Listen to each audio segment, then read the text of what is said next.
The morning sun cast long shadows across the crystalline peaks of Valdris Prime when Captain Marcus Chen first heard the sound that would haunt him forever. It wasn't the roar of engines or the crack of plasma fire that echoed through the mountains. It was something far more primal, far more desperate, a keening wail that seemed to tear through the very fabric of reality itself. Marcus pressed his palm against the cool metal of his ship's hull as the Meridian's hope descended through the planet's atmosphere. The automated distress beacon had been broadcasting for 3 standard days, its signal growing weaker with each passing hour. Command had been reluctant to authorize the rescue mission. Valdris Prime was officially uninhabited, a crystalline wasteland on the edge of known space where nothing was supposed to live. But something was definitely alive down there, and it was dying. The ship's sensors painted a grim picture as they broke through the cloud cover. The surface was a maze of jagged crystal formations that jutted from the ground like frozen lightning, creating a labyrinth of reflective surfaces that played havoc with their navigation systems. Somewhere in that maze, the beacon continued its monotonous plea for help. "Captain, I'm reading massive energy signatures from the crash site," Lieutenant Sarah Webb called from her station. "Whatever went down there, it's big, really big."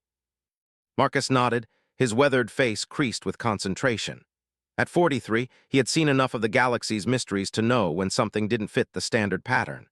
The energy readings were unlike anything in their databases, organic yet controlled, ancient yet vibrant.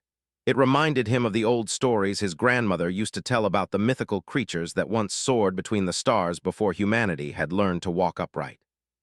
The Meridian's hope touched down on a relatively flat section of crystal, the landing struts finding purchase on the mineral's surface with a satisfying thunk. Through the viewport, Marcus could see their destination, a massive crater carved into the crystal formations about 2 kilometers to the north. Whatever had crashed there had hit with tremendous force, sending shards of rainbow-colored crystal spiraling outward like a frozen explosion. "Atmospheric readings are within human tolerance," Webb reported. "Gravity is 0.9 standard, no immediate toxins detected." Marcus was already reaching for his environmental suit. "Prep the medical bay for whatever we might find, and Sarah," he paused at the airlock, "have the heavy lifters ready. Something tells me we're going to need them." The walk to the crash site was a journey through a cathedral of light. The crystalline formations caught and refracted the sunlight in impossible ways, painting the landscape in shifting rainbows that danced across every surface. Marcus found himself walking more slowly than necessary, awed despite himself by the alien beauty surrounding them.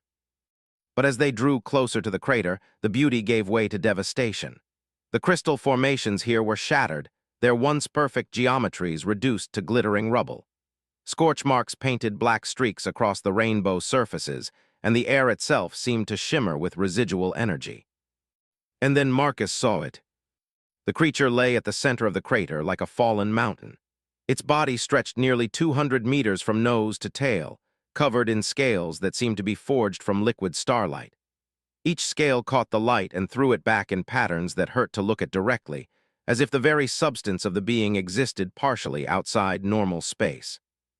But it was the wings that truly stole Marcus's breath. Even folded and clearly damaged, they were magnificent, vast membranes of what looked like crystallized aurora, shot through with veins of pure energy that pulsed weakly with each labored breath. One wing was clearly broken, its graceful curve marred by a jagged tear that wept some kind of luminous fluid onto the crystal below. The dragon, for that's what it had to be, despite everything Marcus thought he knew about the universe, turned its massive head as they approached. Eyes like miniature galaxies fixed on the small human figures, and Marcus felt the weight of intelligence older than his entire species pressing down on him.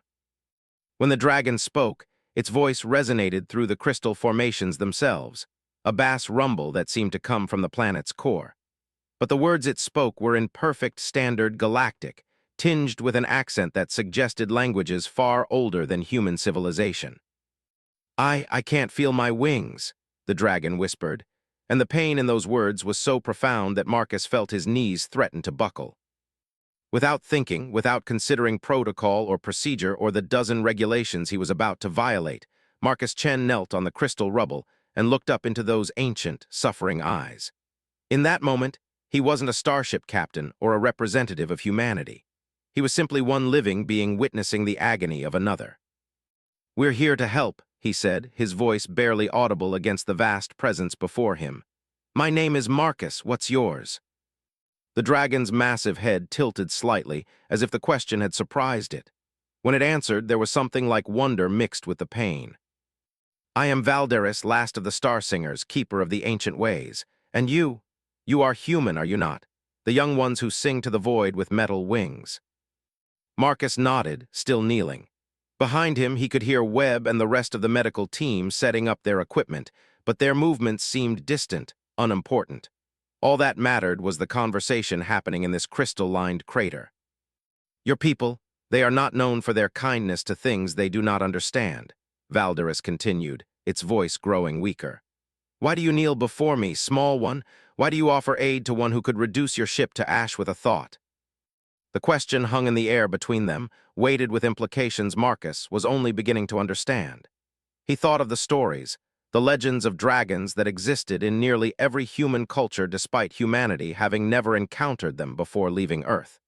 He thought of the energy readings, the impossible beauty of this creature, the age he could see reflected in those galactic eyes. "Because you're hurt," Marcus said simply.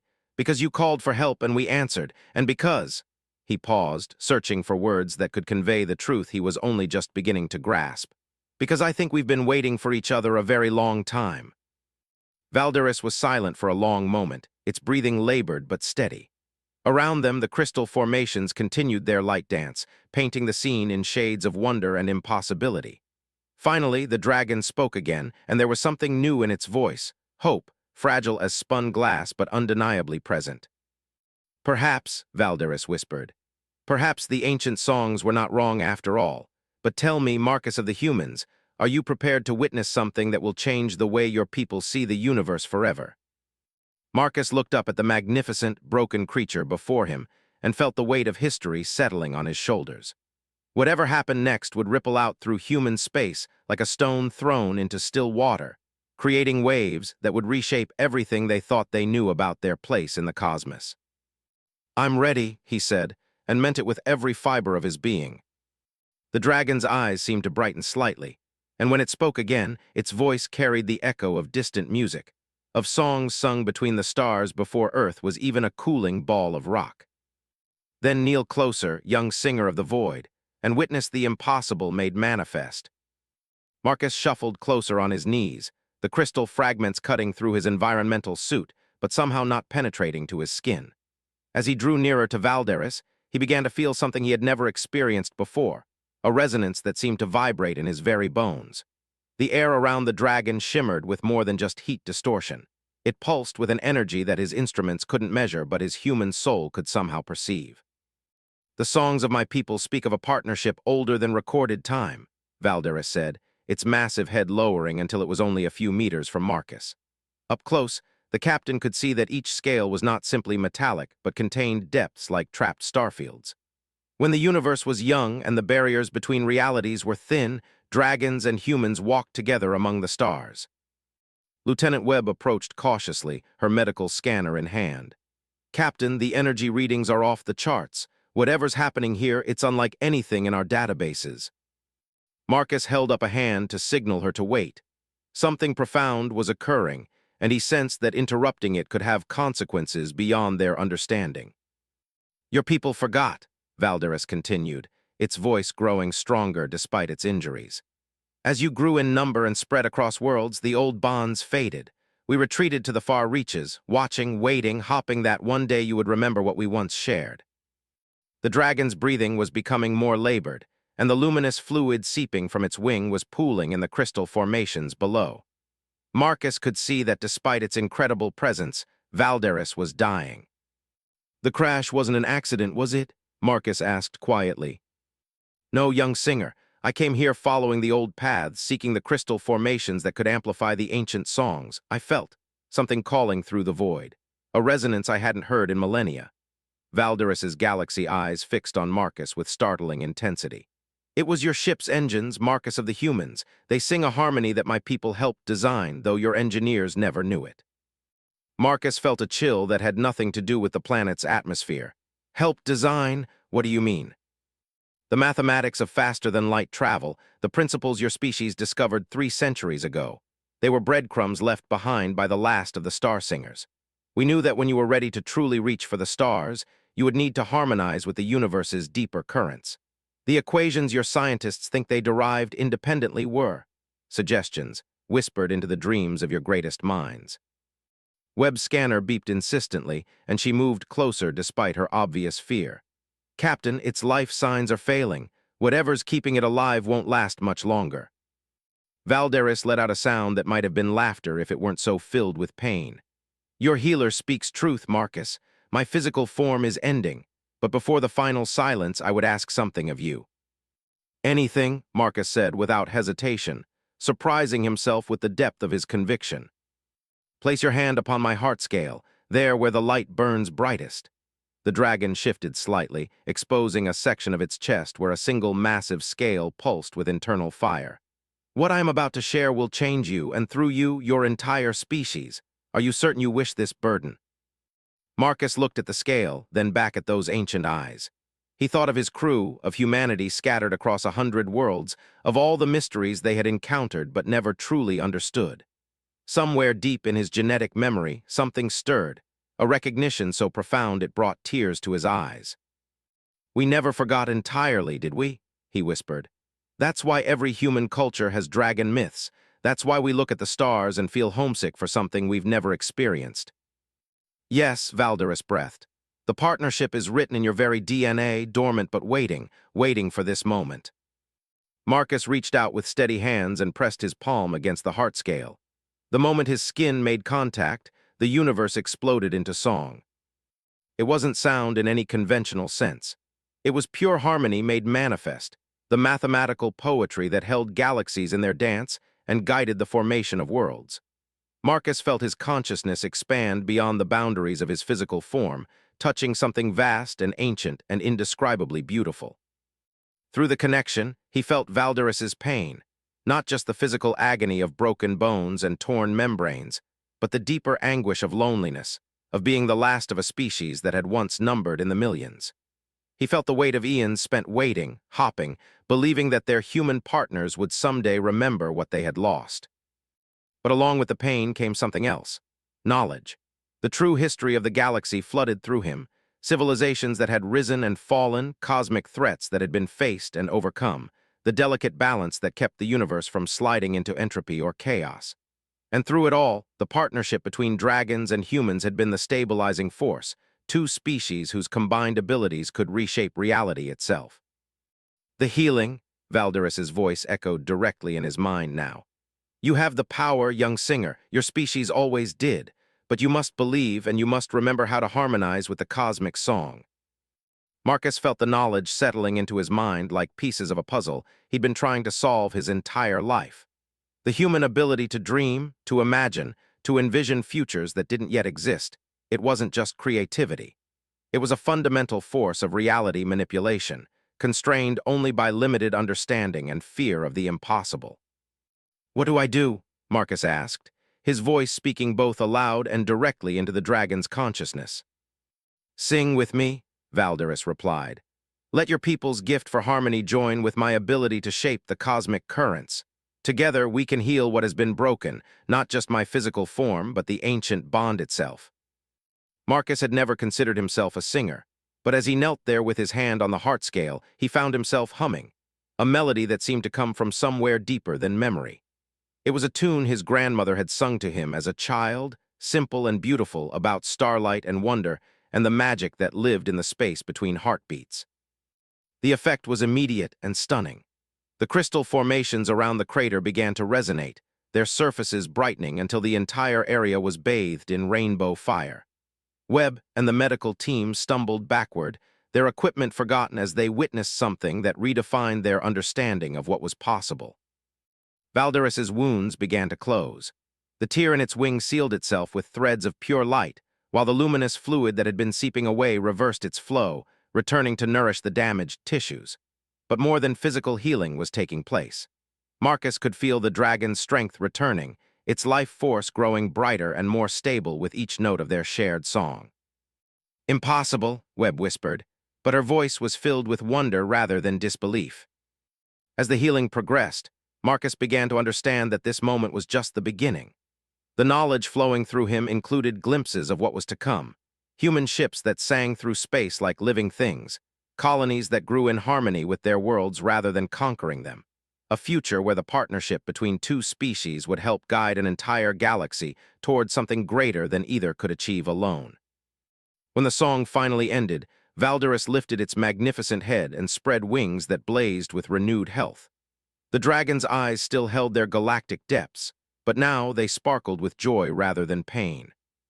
"The bond is reforged," Valderus announced, its voice carrying to every corner of the Crystal Canyon. "And with it, the universe prepares for a new age of wonder." Marcus slowly removed his hand from the heart scale, feeling profoundly changed by what had just occurred. He looked at his palm and saw that his skin now bore a faint pattern of scales that shifted and gleamed in the light, a mark of the partnership he had just renewed on behalf of his entire species. Behind him, Webb and the rest of the team stood in stunned silence, their scientific worldview shattered and rebuilt in the span of minutes. They had come to this world expecting a routine rescue mission. Instead, they had witnessed the rebirth of magic itself. "What happens now?" Marcus asked, getting slowly to his feet. Valderus smiled, an expression that should have been impossible on a draconic face, but somehow seemed perfectly natural. "Now, young singer, we begin the work of teaching your people to remember who they truly are, and the universe will never be the same." The dragon's laughter rang through the Crystal Canyon like wind chimes made of starlight, and for the first time in centuries, the ancient songs of partnership began to sound once more between the stars. 3 days after the healing, the Meridian's hope had become something unprecedented in human history, an embassy between species, though neither side had planned it that way. Valderus had proven too large to fit inside any human vessel, but the dragon seemed content to remain near the landing site, engaging in long conversations with Marcus and his increasingly bewildered crew. Changes in Marcus were becoming more apparent with each passing hour. The scale pattern on his palm had spread slowly up his arm, creating intricate designs that shifted color based on his emotions and seemed to pulse with their own inner light. More troubling to Webb, though she kept her concerns to herself, were the changes in his behavior. The captain had always been thoughtful and measured, but now he seemed to perceive things that weren't there, responding to sounds and sights that their instruments couldn't detect. "Captain," Webb said during their third morning briefing, "Command is demanding a full report. They're also sending a fleet to our position. ETA 14 standard days." Marcus nodded, but his attention seemed divided between the conversation and something only he could see. Through the viewport, Valderus stretched its magnificent wings, now fully healed and gleaming like captured aurora. The dragon had taken to performing what it called morning meditations, elaborate aerial dances that left geometric patterns of light hanging in the air like cosmic calligraphy. "They'll want to study him," Marcus said quietly. "Turn him into a specimen, catalog his abilities, try to weaponize the partnership before they understand what it really means." "And what does it really mean, sir?" Webb asked, though she wasn't sure she wanted the answer. Marcus finally looked at her directly, and she saw that his eyes had gained new depth, not the galactic vastness of the dragon's gaze, but something approaching it. "It means humanity is about to graduate, Sarah. We're about to join something larger than ourselves, but only if we can overcome our worst instincts first." Outside, Valderus landed with surprising grace for something so massive. The dragon had taken to perching on a crystal spire that had somehow grown overnight, though Webb was beginning to suspect that somehow was rapidly becoming an inadequate word for describing their situation.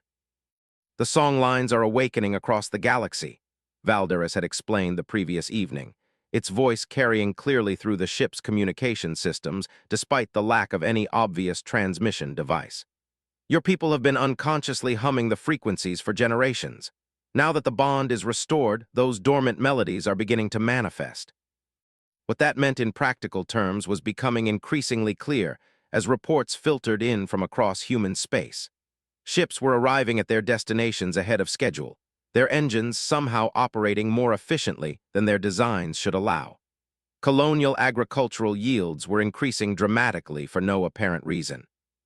Most mysteriously, children born in the past 72 hours were exhibiting unusual abilities: enhanced pattern recognition, intuitive understanding of complex systems, and in some cases, the ability to communicate with electronic devices as if they were alive. Webb studied the growing stack of reports on her tablet. "Sir, these incidents, they're accelerating. Whatever's happening, it's not limited to this world anymore." Marcus smiled, and there was something in that expression that reminded Webb uncomfortably of the dragon's otherworldly serenity. "The partnership isn't just between individuals, Sarah. It's between species. When Valderus and I restored the bond, we didn't just connect two minds. We reconnected two evolutionary paths that have been separated for millennia." That's not scientifically possible," Webb protested, though her conviction was wavering. Science had been taking a beating lately. "Your science is based on observing a universe where the partnership was dormant," Valderus said, its voice emanating from the ship's speakers, though no one had activated the communication array. "Now you will need new science for a universe where it is active again." Webb jumped, then forced herself to remain professional. She was getting used to the dragon's habit of appearing in their conversations, though she suspected that appearing wasn't quite the right word.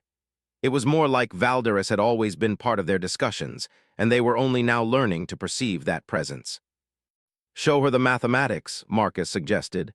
"She needs to understand." "What mathematics?" Webb asked, though she was already reaching for her tablet. "The equations that govern faster-than-light travel," Valderus replied. "Your people believe they discovered them independently, but look more closely at the underlying structures. Do you see the harmony?" Webb called up the fundamental equations that made interstellar travel possible, formulas she had studied for years without questioning their elegant efficiency. But now, as she examined them with new eyes, she began to see patterns that shouldn't have been there. Mathematical relationships that were too perfect, too beautiful to have emerged from random discovery. "These aren't just equations," she whispered. "They're musical notation." "Your species has always been driven by the need to harmonize," Valderus explained. "It is why you create music, why you seek rhythm and pattern in everything from poetry to quantum mechanics. The dragons provided the mathematical framework, but humans supplied the harmonics that made it functional. Together, you created a form of travel that doesn't fight against the universe's natural currents but flows with them." Webb stared at the equations, seeing them transform before her eyes from abstract mathematics into something approaching art. "But if this is true, if we've been partners all along, why did we forget? Why didn't our histories record any of this?" Marcus and Valderus exchanged what could only be described as a meaningful look, despite the fundamental differences in their anatomy. "Because forgetting was necessary," Marcus said finally. "The partnership was too powerful, too transformative for a young species to handle responsibly. Humans needed time to develop wisdom, compassion, and restraint.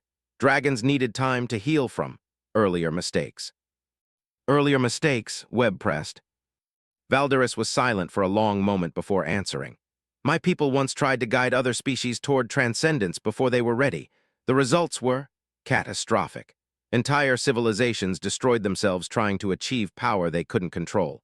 We learned that true partnership requires equality, not dominance. So we waited for humanity to reach the point where you could meet us as equals." Webb felt a chill as the implications sank in, and that point is now. "The evidence suggests it is," Valderus replied. "Your species has developed faster-than-light travel independently. You have begun to explore the galaxy with curiosity rather than pure conquest. Most importantly, you have developed the cultural concepts of coexistence and mutual aid. When Marcus knelt before me and offered help without expectation of reward, he demonstrated that humanity has achieved the wisdom necessary for true partnership." Outside the ship, the crystal formations were beginning their daily transformation. What had started as random mineral structures were gradually reshaping themselves into intricate patterns that seemed to serve as antennae or amplifiers for cosmic forces Webb was only beginning to understand. "The changes aren't just happening to humans, are they?" she asked, watching the crystals reorganize themselves with mathematical precision. "The universe itself is awakening," Marcus confirmed. "For thousands of years, the fundamental forces have been operating in a kind of dormant mode. With the partnership restored, everything is beginning to function at higher efficiency. Stars will burn brighter and longer, planets will be more stable. Life will find it easier to emerge and flourish." Webb set down her tablet, her hands shaking slightly. "This is too much. You're talking about reshaping reality itself." Not reshaping, Valderus corrected gently. Restoring. This is how the universe was meant to function. The partnership between dragons and humans isn't just beneficial, it's a fundamental requirement for cosmic stability. Without it, entropy gradually overcomes the forces of creation and growth. And with it, Marcus said, his voice filled with quiet wonder. We can heal dying stars, guide the birth of new worlds, and ensure that life has every opportunity to flourish throughout the galaxy.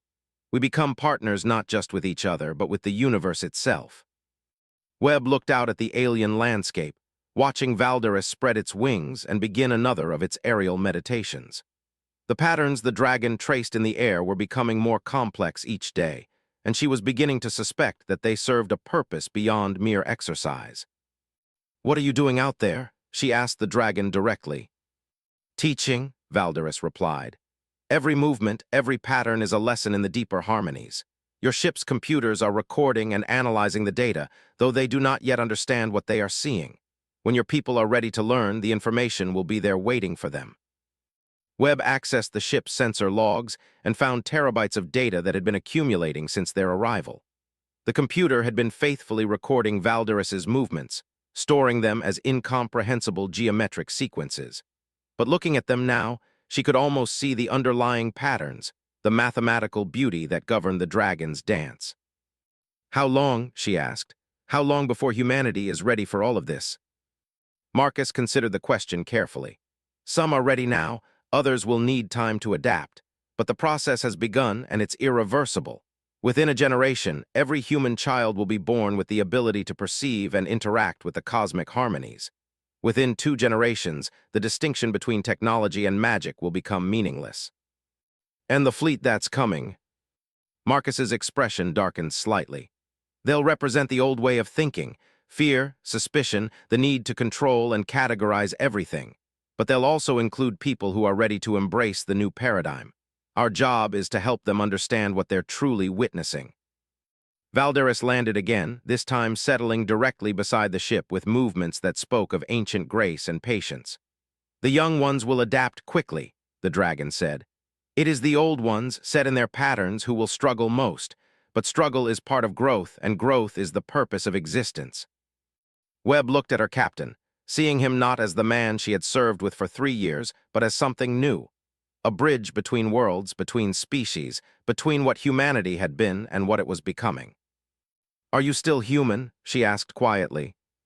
Marcus smiled, and in that expression she saw both the familiar man she knew and something infinitely larger. "I'm more human than I've ever been, Sarah. For the first time in our species' history, we're about to become what we were always meant to be." Outside, the first stars were becoming visible in the alien sky, and Webb could swear she heard them singing.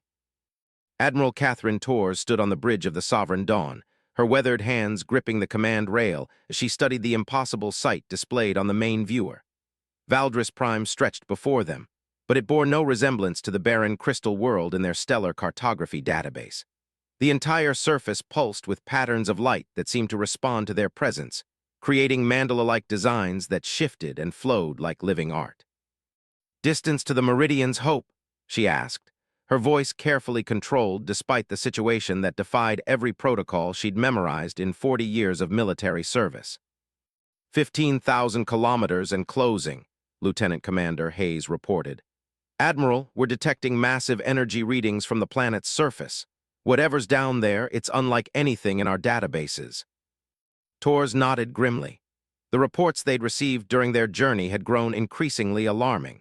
Ships arriving ahead of schedule across human space, unexplained agricultural blooms, children exhibiting abilities that bordered on the supernatural, and now this, an entire world transformed in less than 2 weeks. "Sir," the communications officer called out, "we're receiving a transmission from Captain Chen." On screen, Marcus Chen's face appeared on the main viewer, but Torres immediately noticed the changes that had been reported in the preliminary briefings. His eyes held depths that seemed almost alien, and strange patterns of light played across his skin like living tattoos. Most disturbing of all was his expression, a serene confidence that suggested he knew secrets that could remake the universe.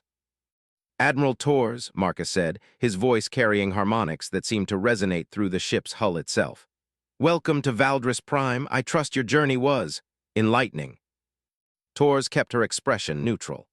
Captain Chen, by the authority vested in me by Earth Command, I'm ordering you to prepare for immediate extraction.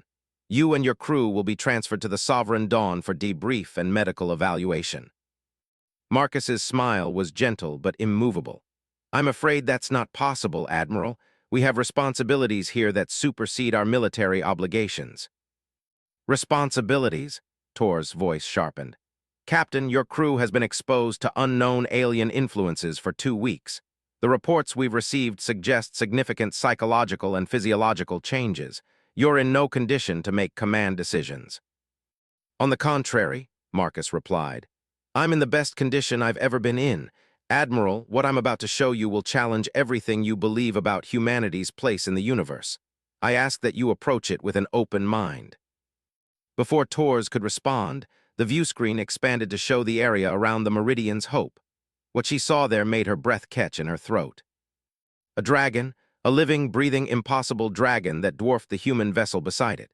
Its scales caught and reflected the light from Valdris Prime's star in patterns too beautiful to be natural, and its wings stretched wide enough to shadow a small city. Even through the electronic medium of the view screen, Tors could feel the weight of its presence, ancient, powerful, and undeniably intelligent. Admiral Tors, the dragon said, and its voice came through their communication systems with impossible clarity. I am Valderis, last of the Star Singers. I have been waiting a very long time to meet you. The bridge fell silent except for the hum of life support systems. Tors felt the collective shock of her crew, their worldview shattering and reforming in the space of heartbeats. She forced herself to remain professional, though her mind reeled with implications. This is impossible, she said finally. Dragons are mythology, fantasy. Your people called us myths because forgetting us was necessary for your development, Valderis replied patiently. But now you are ready to remember the truth. Humanity and dragonkind were partners once, and we can be partners again. The universe itself depends upon it. Tors looked around her bridge, seeing her crew's faces reflected her own confusion and wonder. These were hardened military personnel, veterans of frontier conflicts and first contact scenarios, but nothing in their training had prepared them for this. Captain Chen, she said, trying to regain control of the situation, regardless of whatever this is, you have orders to return with us for debriefing.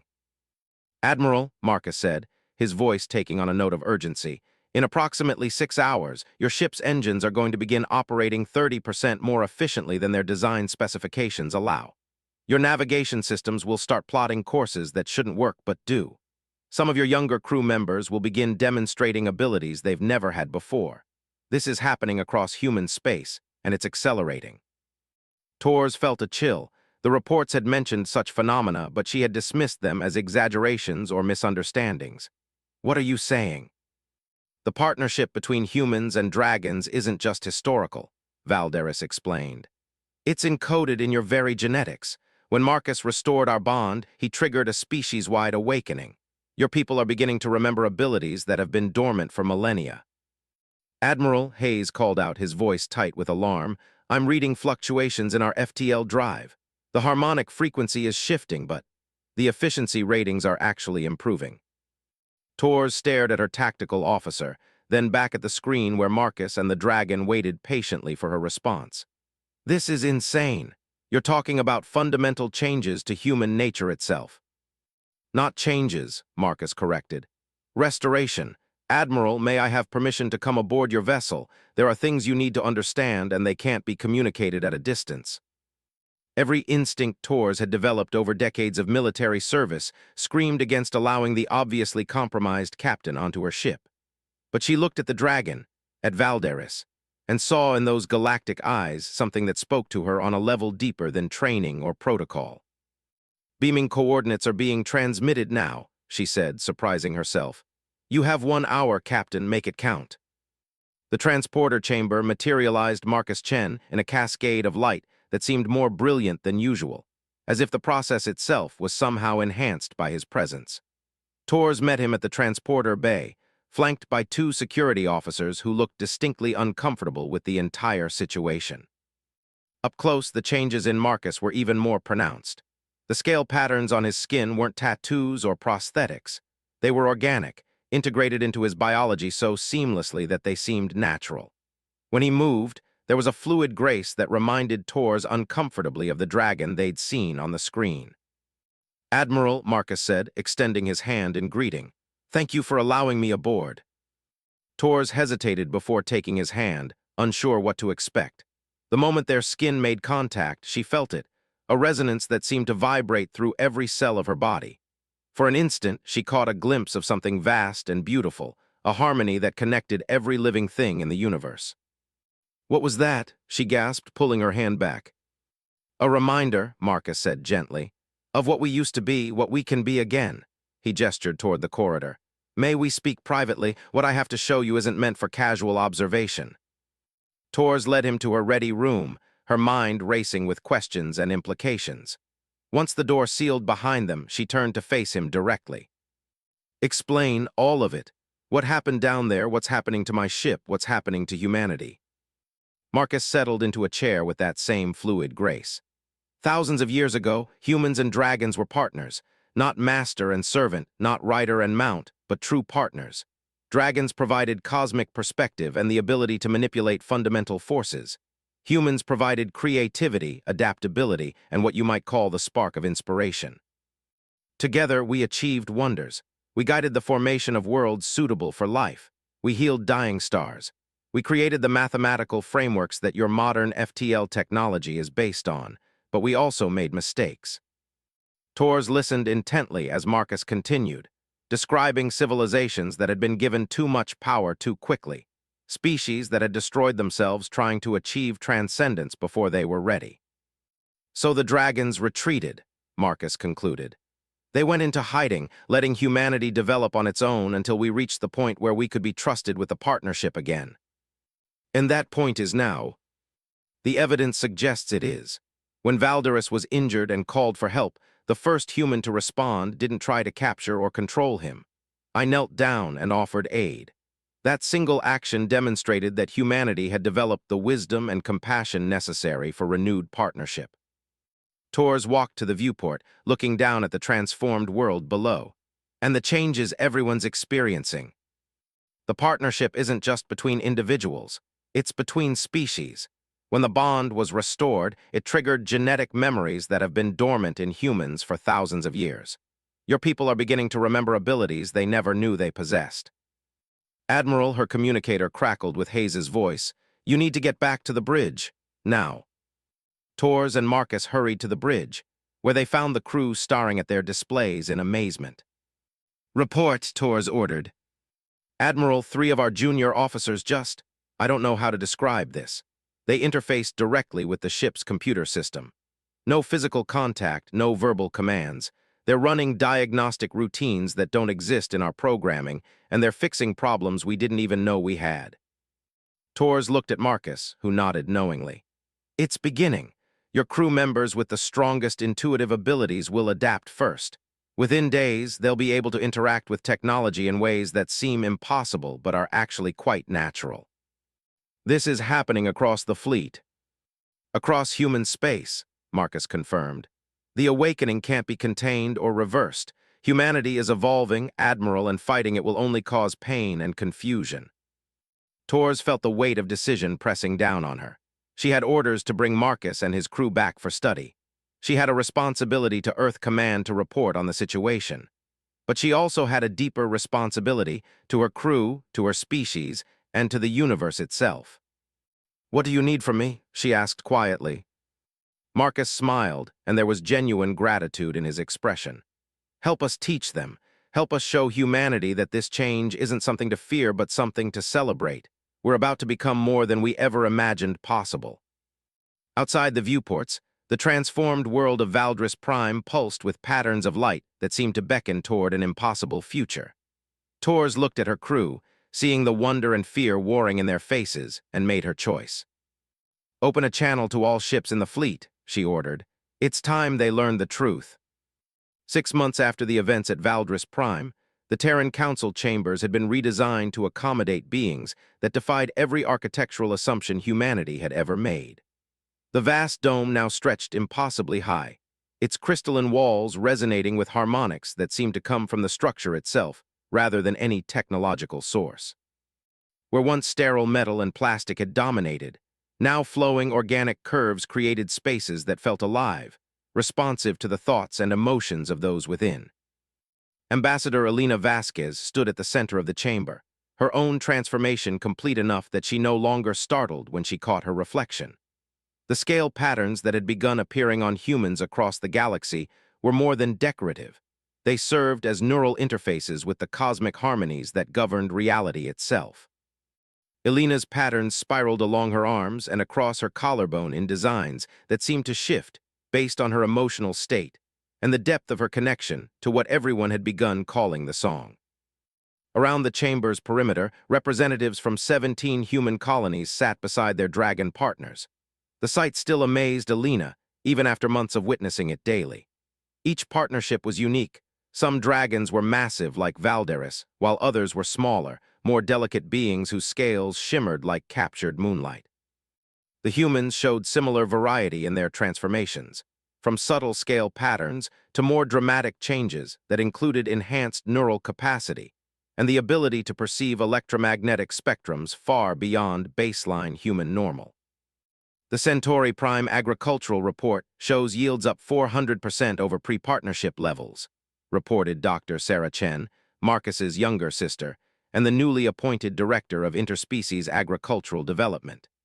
The dragons there have been teaching the colonists how to sing to the soil itself, encouraging microbial partnerships that create optimal growing conditions.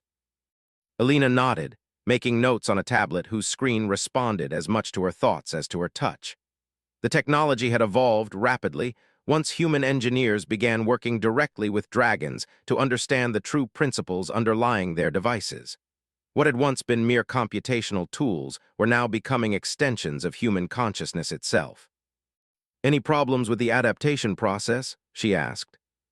"Some initial resistance from older colonists," Dr. Chen admitted. "But the children took to it immediately. There's a generation growing up who will never know the universe as separate from themselves. They're going to accomplish things we can barely imagine." Through the chamber's transparent walls, Elena could see the orbital construction project that had captured galactic attention. What had begun as a standard space station was being transformed into something unprecedented, a living structure that grew rather than being built, its crystalline framework expanding according to mathematical principles that blended dragon wisdom with human innovation. "The architects are calling it impossible," said Commander Torres, Admiral Torres' daughter and one of the first humans to achieve full partnership bonding. "The stress calculations don't work according to traditional physics, but the structure is stable, self-repairing, and actually stronger than anything we've ever built before." "Because it's alive," added her dragon partner, Stellaris, whose voice resonated through the chamber's acoustic system. "Your engineering assumed that matter is passive, something to be forced into desired shapes. But when you work with the inherent patterns of reality, matter becomes cooperative. It wants to form stable, beautiful structures. You simply need to know how to ask." Elena smiled at the dragon's explanation. Over the months, she had grown used to the way dragon logic operated, not linear like human reasoning, but intuitive, holistic, approaching problems from directions that often seemed random until the solution emerged fully formed. "Speaking of asking," Elena said, "we've received formal requests from 12 non-human species for observation status in the Council. Apparently, the changes we're undergoing have been noticed across the galaxy."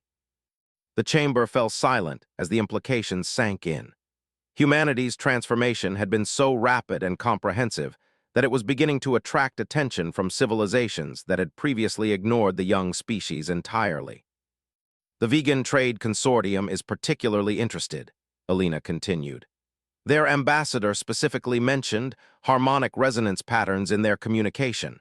I think they recognize something familiar in what we're becoming." Valderis, who had taken up permanent residence in a specially constructed alcove within the council chambers, lifted his massive head. "The ancient partnerships were not unique to humans and dragons. Throughout the galaxy's history, species have found each other and achieved synthesis, but none have progressed as rapidly as humanity. Your adaptability, combined with your natural affinity for harmony, makes you ideal partners for transcendence." "Transcendence?" Elena asked. We've avoided using that term in official reports. It tends to make the remaining pure human factions nervous.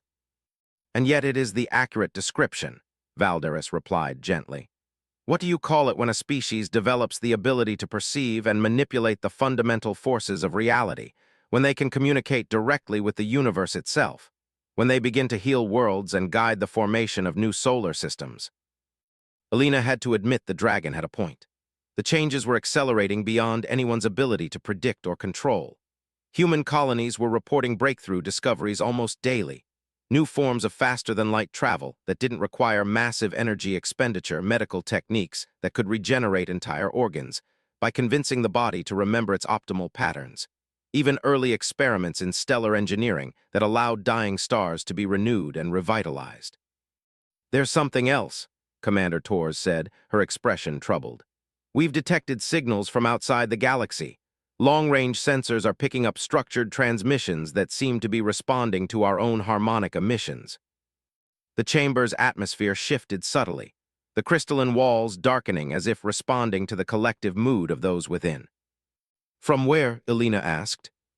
"The Magellanic Clouds, and potentially from even further out. The signals are complex, mathematical, and definitely artificial. Someone or something is aware of what's happening here and wants to communicate."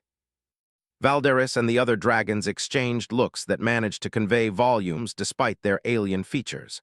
Finally, Valderis spoke, his voice heavy with implications Alina was only beginning to grasp. The partnerships were never meant to be isolated phenomena. Throughout the universe, species are meant to find each other, to combine their unique abilities and perspectives in service of cosmic evolution. Humanity's awakening is a signal to others that this galaxy is ready for the next phase of development. "What kind of development?" Elena asked, though she suspected the answer would challenge her understanding even further. "The universe is not static," Stellaris explained, her smaller, more delicate voice harmonizing with Valderis's deeper tones. "It grows, learns, becomes more complex and conscious over time, but this evolution requires active participation from sentient beings. The partnerships serve as nodes in a vast network of intelligence that spans galaxies and dimensions." Alina felt a familiar sensation, the expanding awareness that came when dragon wisdom merged with human understanding. Through the connection, she glimpsed something vast beyond comprehension, a network of conscious beings spread across the universe, all working together to guide reality itself toward ever greater complexity and beauty.